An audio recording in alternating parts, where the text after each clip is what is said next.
प्रियव्रत महाराज का चरित्र सुनाते हैं, क्योंकि परीक्षित ने प्रश्न कर दिया, महाराज उत्तानपाद की वंशावली तो बहुत सुना रहे हो, जरा प्रियव्रत महाराज ने क्या क्या किया वो भी सुनाओ। तो तब सुना, प्रश्न कर रहे हैं परीक्षित महाराज।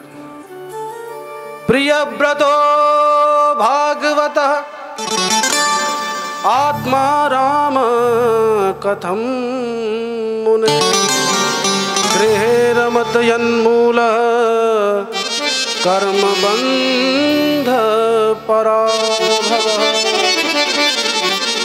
महाराज हमने सुना है प्रियव्रत तो संसार चक्र में पड़ना ही नहीं चाहते थे, फिर क्यों ये संसार में पड़ करके गृहस्थ में फंस गए।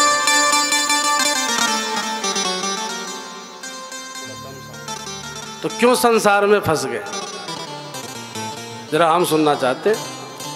तो बोले प्रियव्रत महाराज ने नारद जी से धर्म सत्र की शिक्षा ली, और नारद जी तो फक्कड़ बाबा, इनका तो गृहस्थ है नहीं, तो जैसे गुरुजी वैसा चेला, अपने जैसा बना दिया। तो महाराज गृहस्थ से दूर भागने लगे प्रियव्रत महाराज। तो पितामह ब्रह्मा जी को पता चला कि हमारा नाती तो इस प्रकार कर रहा है, तो हंसारूढ़ होकर के गंधमादन पर्वत पर चले आए और बोले, नाती क्या कर रहा है। बोले, शिक्षा ले रहे हैं धर्म सत्र की, विवाह तो नहीं करेंगे। तो दादाजी बोले, देखो हमारी प्रबल इच्छा है कि तुम सृष्टि का विस्तार करो। बोले, क्यों दादाजी, आप संसार चक्र में क्यों फंसाना चाहते हो। बोले, देखो संसार का विस्तार करना भगवान नारायण की आज्ञा है, मुझे भी प्राप्त हुई थी।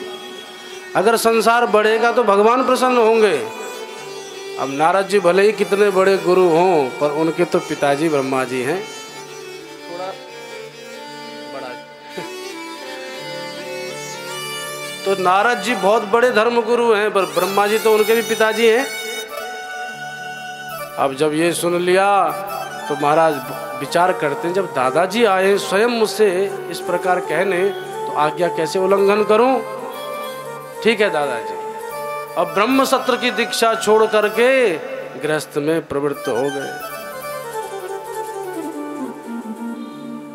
जब ये अपने गृहस्थ में आए तो इनके यहाँ 9 पुत्र हो गए। बोलो भक्त वत्सल भगवान की जय।